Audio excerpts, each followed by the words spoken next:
ओम शांति। आज 14 सितंबर 2020 के मधुर महावाक्य है।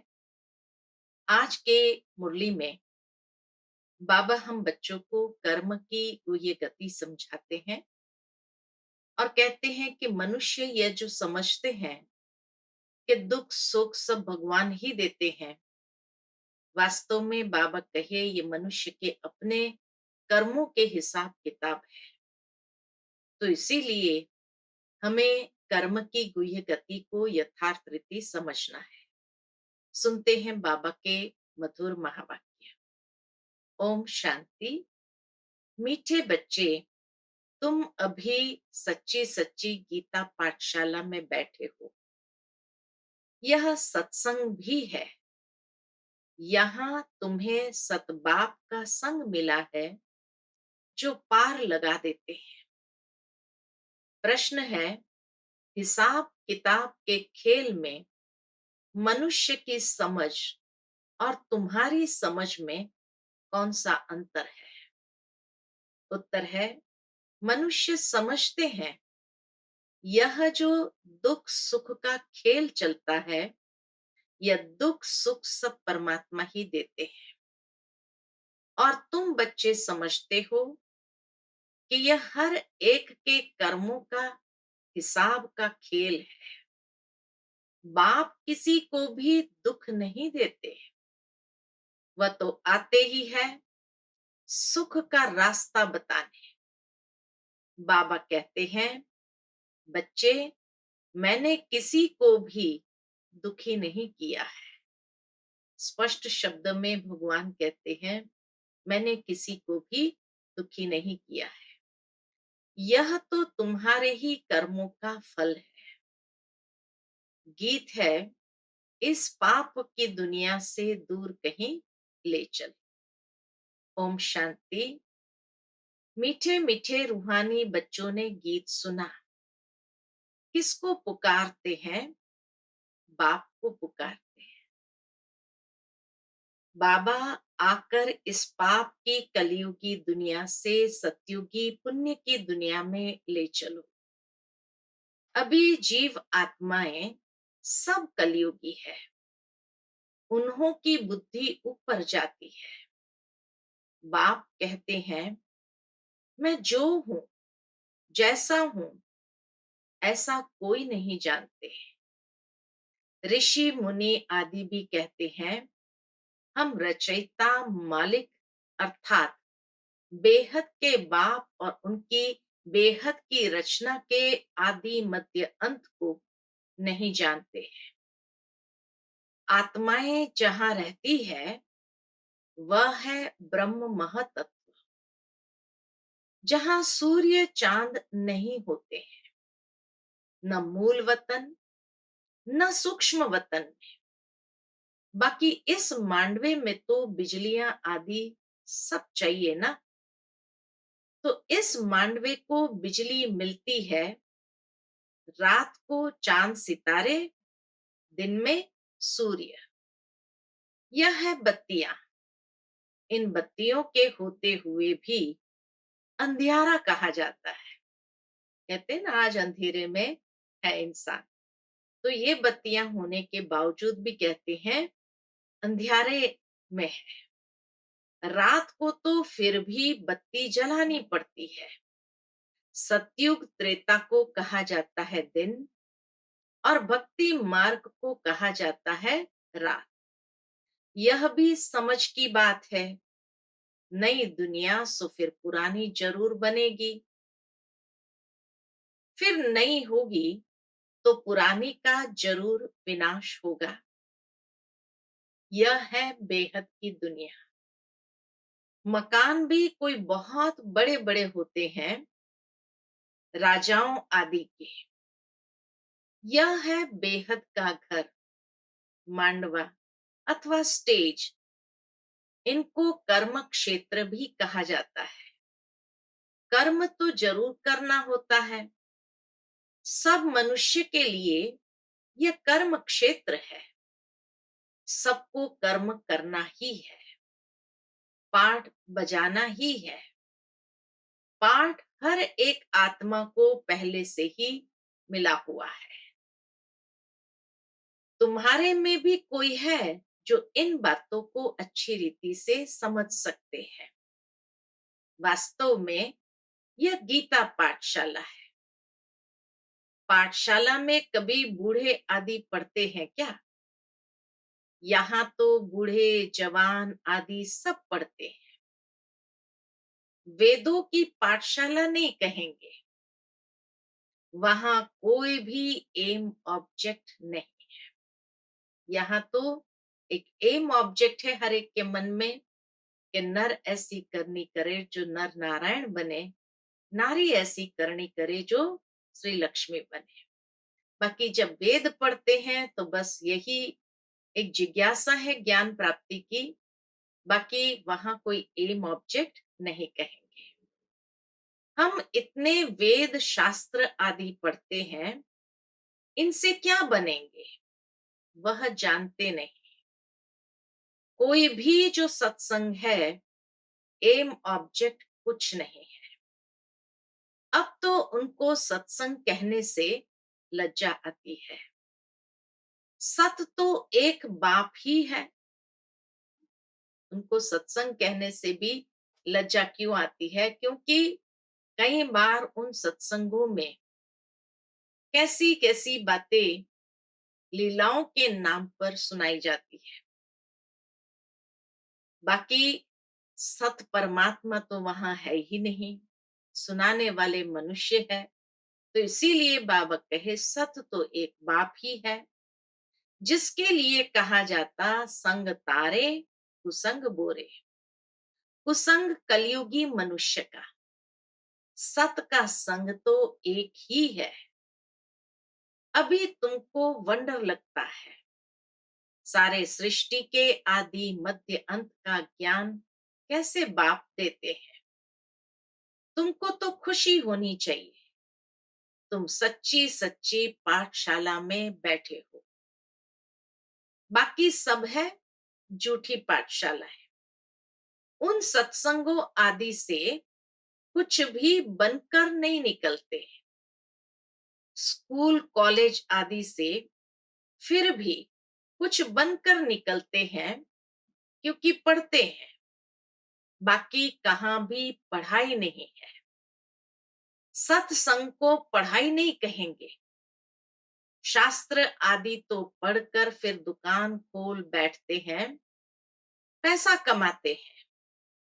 ग्रंथ थोड़ा सीख कर गुरु द्वारा खोल बैठ जाते हैं। गुरुद्वारे भी कितने खोलते हैं। गुरु का द्वार अर्थात घर कहेंगे ना, फाटक खुलता है, वहां जाकर शास्त्र आदि पढ़ते हैं। तुम्हारा गुरु द्वारा है मुक्ति और जीवन मुक्ति धाम। सतगुरु द्वार, गुरु से ही तो श्रेष्ठ गति प्राप्त होती है। तो इसीलिए यह गुरु का द्वार है, जहां से श्रेष्ठ गति मुक्ति या जीवन मुक्ति की प्राप्त करते हैं। सतगुरु का नाम क्या है? अकाल मूरत। सतगुरु को अकाल मूरत कहेंगे। सतगुरु को अकाल मूर्त कहते हैं। वह आकर मुक्ति जीवन मुक्ति का द्वार खोलते हैं। अकाल मूरत है ना, जिसको काल भी खा नहीं सकता। आत्मा है ही बिंदी, उनको काल कैसे खाएगा? वह आत्मा तो शरीर छोड़कर भाग जाती है। मनुष्य समझते थोड़ी है कि एक पुराना शरीर छोड़ फिर जाए दूसरा लेंगे, फिर उसमें रोने की क्या दरकार है? तुम जानते हो ड्रामा अनादि बना हुआ है।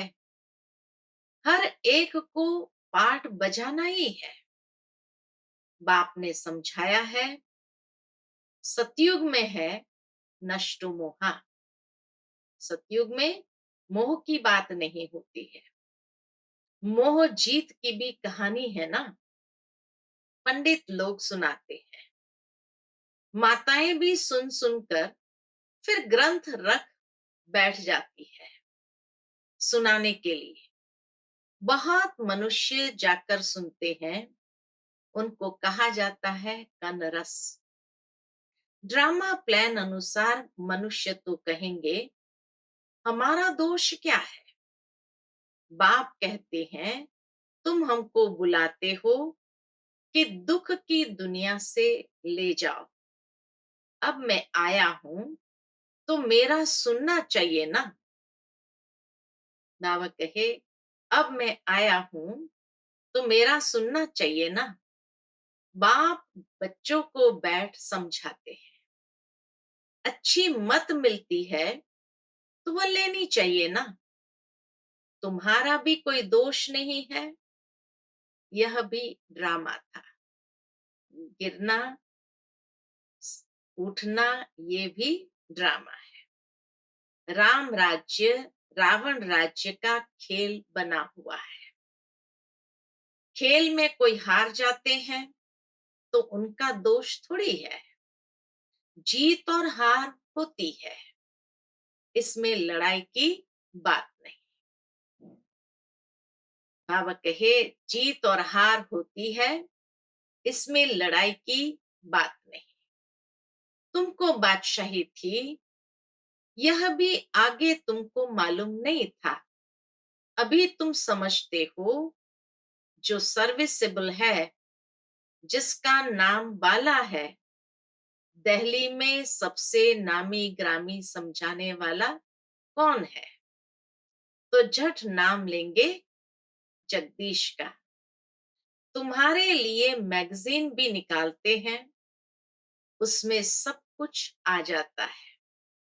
अनेक प्रकार की पॉइंट्स लिखते हैं। ब्रजमोहन भी लिखते हैं। लिखना कोई मासी का घर थोड़ी है। जरूर विचार सागर मंथन करते हैं, अच्छी सर्विस करते हैं। कितने लोग पढ़कर खुश होते हैं। बच्चों को भी रिफ्रेशमेंट मिलती है। कोई कोई प्रदर्शनी में बहुत माथा मारते हैं। कोई कोई कर्म बंधन में फंसे हुए हैं, इसलिए इतना उठा नहीं सकते हैं। यह भी कहेंगे ड्रामा। बाबा कितना साक्षी हो जाता है ड्रामा का ज्ञान देते हुए। और हमें भी यही सिखाते हैं कि बच्चे, तुम्हें भी ड्रामा के ज्ञान के आधार से साक्षी हो जाना है। अबलाओं पर भी अत्याचार होने का ड्रामा में पार्ट है। ऐसा पार्ट क्यों बजाया, ये प्रश्न ही नहीं उठता। यह तो अनादि बना बनाया ड्रामा है, उनको कुछ कर थोड़ी सकते हैं। कोई कहते हैं, हमने गुनाह क्या किया है जो ऐसा पार्ट रखा है। अब गुनाह की तो बात नहीं, ये तो पार्ट है। अबलाएं कोई तो निमित्त बनेंगी जिन पर सितम होंगे। ऐसे तो फिर सब कहेंगे, हमको ये पार्ट क्यों? नहीं, यह बना बनाया ड्रामा है। पुरुषों पर भी अत्याचार होते हैं। इन बातों में सहनशीलता कितनी रखनी पड़ती है। बहुत सहनशीलता चाहिए। माया के विघ्न तो बहुत पड़ेंगे। विश्व की बादशाही लेते हो तो कुछ मेहनत करनी पड़े। बाबा कहे, हर एक सीन जो है ड्रामा की, उसमें कोई ना कोई कल्याण जरूर भरा हुआ है।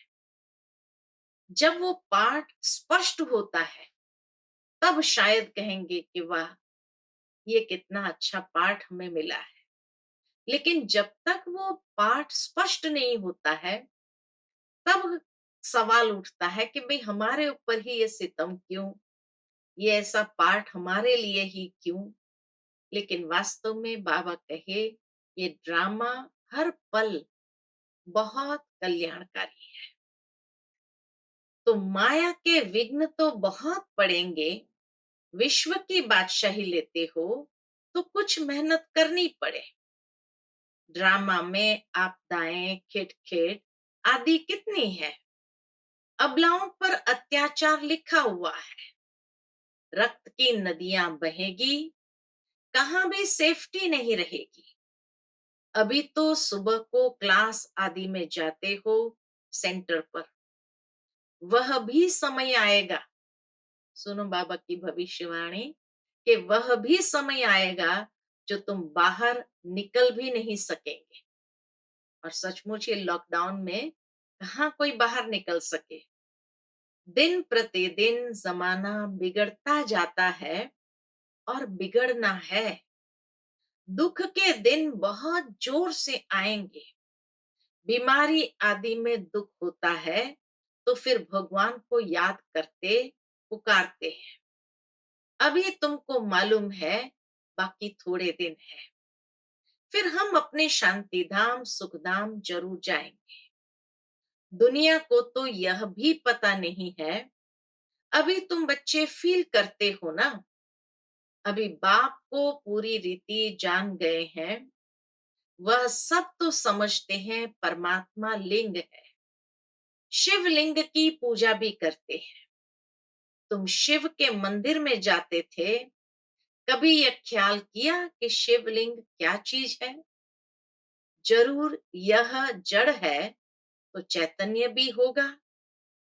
यह तब क्या है, अभी अंदर में संकल्प भी किसी को नहीं आता कि आखिर ये जड़ शिवलिंग की पूजा करते हैं तो जो चीज जड़ में है वो चैतन्य में भी जरूर होगी। तो वह क्या है।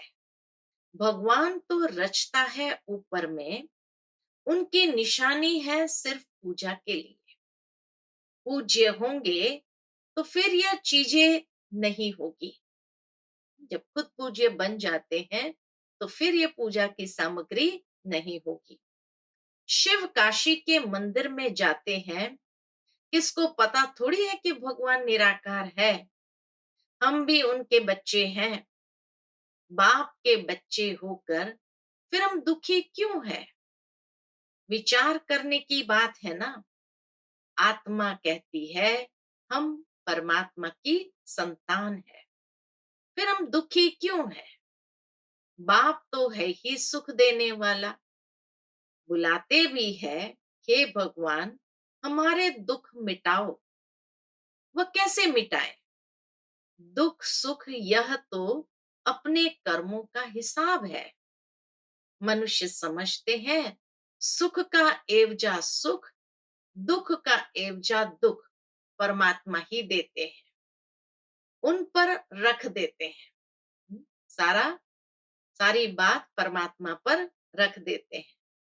बाप कहते हैं मैं कभी दुख नहीं देता, मैं तो आधा कल्प के लिए सुख देकर जाता।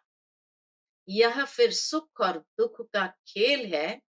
सिर्फ सुख का ही खेल होता फिर तो ये भक्ति आदि कुछ न हो। भगवान से मिलने के लिए ही ये भक्ति आदि सब करते हैं।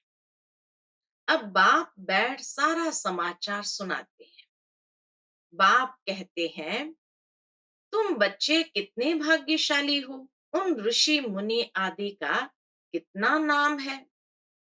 तुम हो राज ऋषि, वह है हठयोग ऋषि। ऋषि अर्थात पवित्र। तुम स्वर्ग के राजा बनते हो तो पवित्र जरूर बनना पड़े।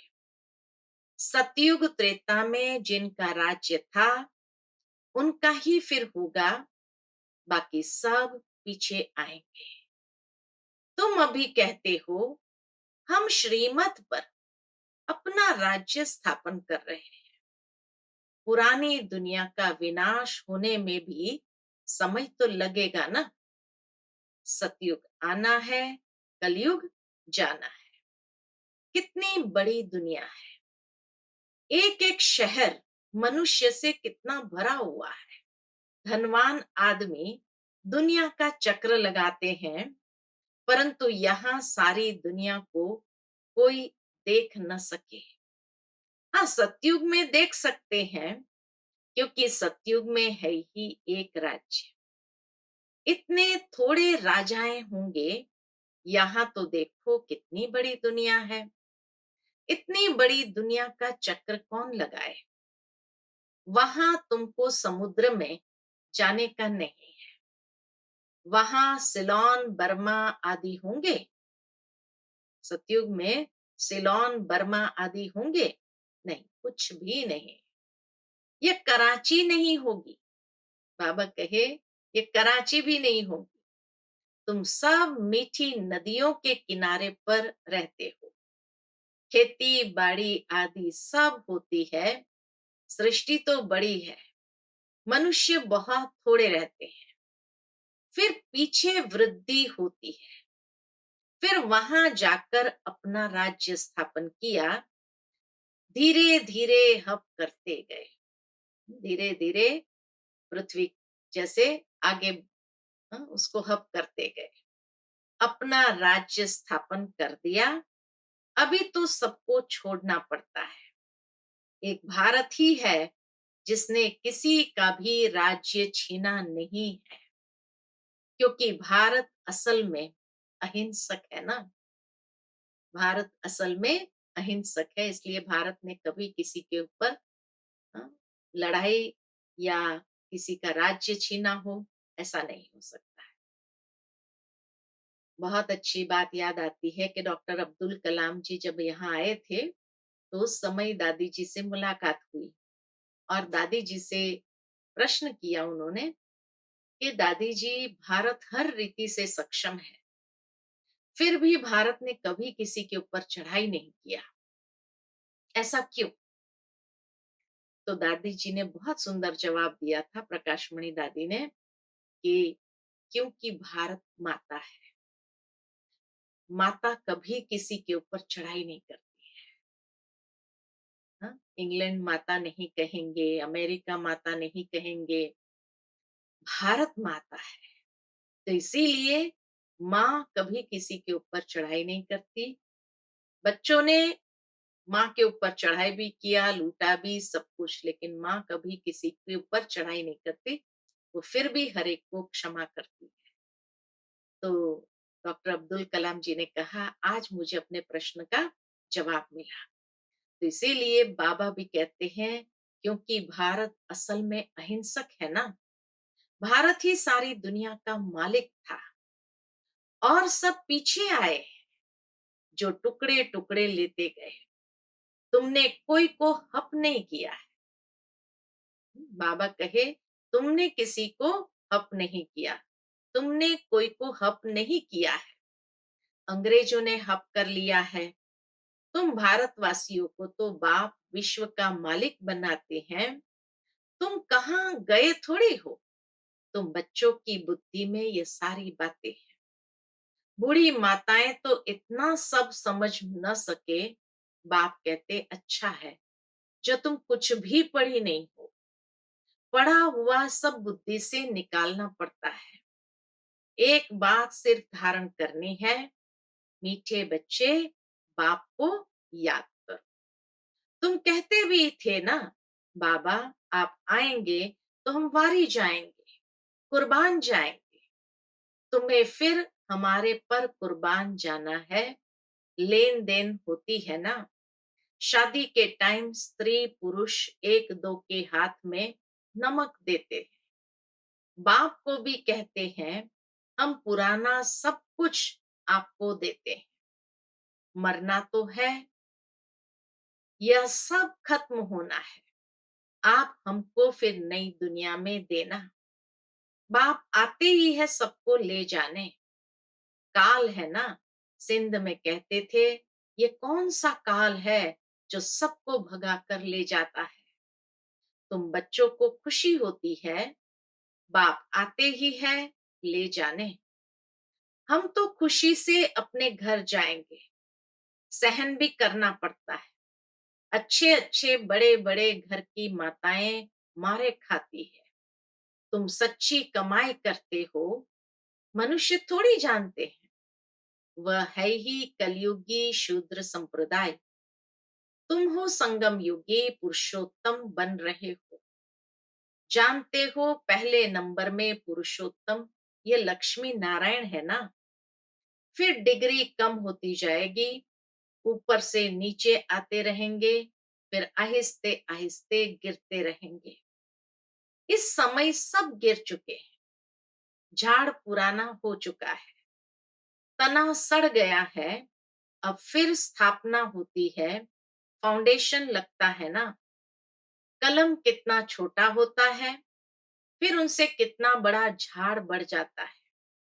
यह भी झाड़ है। सतयुग में बहुत छोटा झाड़ होता है, अब कितना बड़ा झाड़ है। वैरायटी फूल कितने हैं मनुष्य सृष्टि के, एक ही झाड़ में कितनी वैरायटी है। अनेक वैरायटी धर्मों का झाड़ है मनुष्य का। एक सूरत न मिले दूसरे से, बना बनाया ड्रामा है ना। एक जैसा पार्ट कोई का हो नहीं सकता। इनको कहा जाता है कुदरती बना बनाया बेहद का ड्रामा। इनमें भी बनावट बहुत है। जो चीज रियल होती है वह खत्म भी होती है, फिर 5,000 वर्ष के बाद रियलिटी में आए।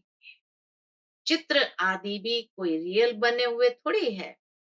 ब्रह्मा की भी शक्ल फिर 5,000 वर्ष बाद तुम देखेंगे। इस ड्रामा के राज को समझने में बड़ी विशाल बुद्धि चाहिए। बाबा कहे इस ड्रामा के राज को समझने में बुद्धि बड़ी विशाल चाहिए। और कुछ न समझो, सिर्फ एक बात बुद्धि में रखो, एक शिव बाबा, दूसरा न कोई। ये आत्मा ने कहा, बाबा हम आपको ही याद करेंगे। यह तो सहज है ना। हाथों से कर्म करते रहो और बुद्धि से बाप को याद करते रहो। अच्छा, मीठे मीठे सिक्की लदे बच्चों प्रति माता पिता बाप दादा का याद प्यार और गुड मॉर्निंग। रूहानी बाप की रूहानी बच्चों को नमस्ते। हम सभी रूहानी बच्चों की रूहानी माता पिता बाप दादा को याद प्यार, गुड मॉर्निंग और नमस्ते नमस्ते। शुक्रिया बाबा, शुक्रिया। आज की मुरली से धारणा के लिए मुख्य सार है।